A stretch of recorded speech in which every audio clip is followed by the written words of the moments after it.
कोकणात फिरताना लालसर मातीमध्ये उभी असलेली चिऱ्याची घरं लगेच लक्ष वेधून घेतात. पण कधी विचार केलाय का की शेकडो वर्षांपूर्वी बांधलेली ही घरं आजही इतकी मजबूत कशी आहेत आणि एसी नसतानाही आत इतकं थंड कसं वाटतं? याचं उत्तर आहे जांभा दगड, म्हणजेच कोकणचा प्रसिद्ध चिरा. कोकणाची लाल माती, मुसळधार पाऊस आणि उष्ण हवामान यांच्या परिणामातून हजारो वर्षांत हा दगड तयार झाला. हा दगड मुख्यतः लोखंड आणि खनिजांनी समृद्ध असल्यामुळे त्याला लालसर रंग येतो. म्हणूनच कोकणातील डोंगर आणि घरं लालसर दिसतात. जांभा दगड जमिनीतून बाहेर काढताना मऊ असतो, त्यामुळे त्याला सहज कापता येतं आणि आकार देता येतो. पण हवेत आल्यावर तो हळूहळू कठीण होत जातो. म्हणजेच हा दगड वेळेनुसार अधिक मजबूत होत जातो. म्हणूनच जुन्या काळी मशीन नसतानाही लोकांनी शेकडो वर्ष टिकणारी घरं बांधली. चिऱ्याच्या दगडात असलेल्या सूक्ष्म छिद्रांमुळे हवा खेळती राहते, त्यामुळे घरातील तापमान नैसर्गिकरित्या संतुलित राहतं.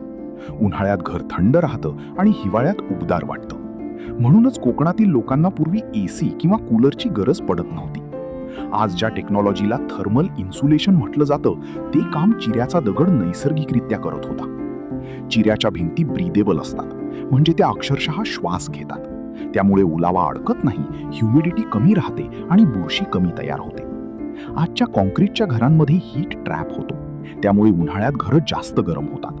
पण पारंपरिक कोकणी घरं हवामानाशी जुळवून घेतलेली होती. म्हणून काही एक्सपर्ट्स या वास्तुकलेला एन्शंट क्लायमेट रिस्पॉन्सिव्ह आर्किटेक्चर म्हणतात. कोकणात पाऊस म्हणजे अक्षरशः जलप्रलय, पण तरीही चिऱ्याची घरं त्या हवामानासाठीच तयार केली जायची.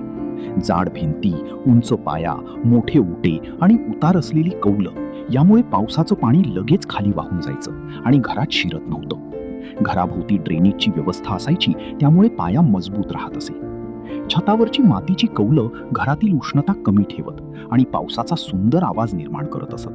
त्यामुळे कोकणातील पावसाळा ही फक्त ऋतू नसून एक अनुभव बनायचा. पूर्वी गावांमध्ये चिरा खाणी असायच्या, जिथून मोठे चौकोनी दगड हाताने कापले जायचे.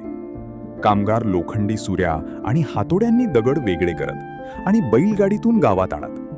प्रत्येक चिरा हाताने घासून योग्य आकारात बसवला जायचा. त्या काळी सिमेंट नव्हतं, त्यामुळे चुना, गूळ, उडीद डाळ आणि नैसर्गिक पदार्थांचं मिश्रण तयार करून बाइंडिंग मटेरियल बनवलं जायचं. विशेष म्हणजे अनेक जुन्या घरांमध्ये तो चुना आजही मजबूत आहे. काही तज्ज्ञांच्या मते जुन्या लाईम प्लास्टरची ड्युरेबिलिटी आधुनिक सिमेंटपेक्षाही जास्त होती. पूर्वी घर बांधणं म्हणजे फक्त कन्स्ट्रक्शन नव्हतं, तर गावाचा उत्सव असायचा. संपूर्ण गाव मदतीला यायचं. कुणी चिरा कापायचं, कुणी लाकूड आणायचं, कुणी कौलं बसवायचं, तर स्त्रिया कामगारांसाठी जेवण बनवायच्या.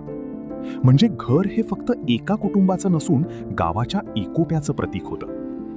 घरांच्या बांधकामासाठी सागवान, आंबा आणि विशेषतः फणसाचं लाकूड वापरलं जायचं. कारण फणसाचं लाकूड टिकाऊ असतं, त्याला कीड कमी लागते आणि ते ओलावा सहन करतं.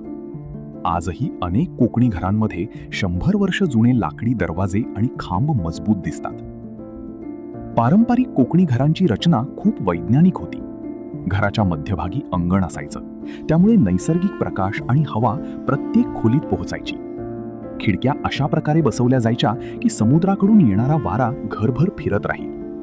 प्रत्येक घरात ओटा असायचा, जो गावच्या संवादाचं केंद्र असायचा.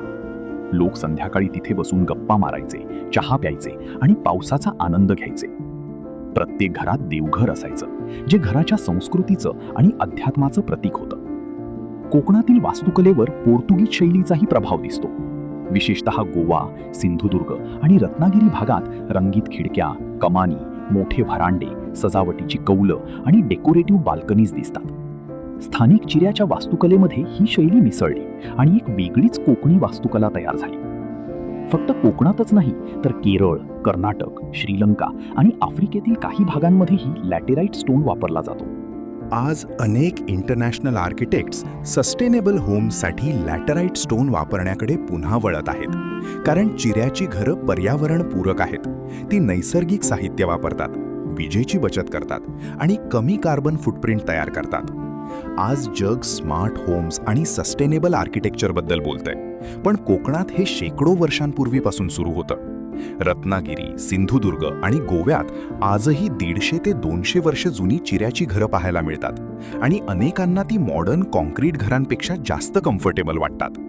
काही लोक तर सांगतात की चिऱ्याच्या घरात झोपेची क्वालिटी सुद्धा वेगळी असते, कारण घरातील तापमान नैसर्गिक राहतं.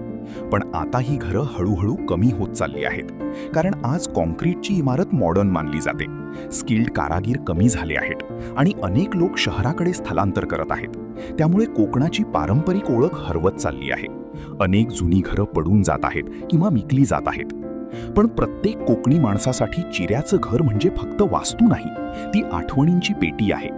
पावसात कौलांवर पडणारा आवाज, ओट्यावर घेतलेला गरम चहा, अंगणातील तुळशी वृंदावन, उन्हाळ्यात घरात जाणवणारा नैसर्गिक गारवा आणि आजी आजोबांच्या गोष्टी, ही फक्त आर्किटेक्चर नाही तर कोकणच्या मातीची ओळख आहे.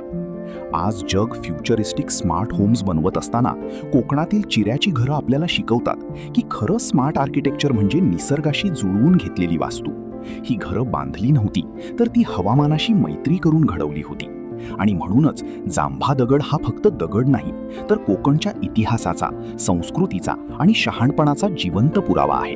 आणि कोकणातलं प्रत्येक चिऱ्याचं घर ही फक्त इमारत नसून मातीशी जोडलेली एक जिवंत कहाणी आहे.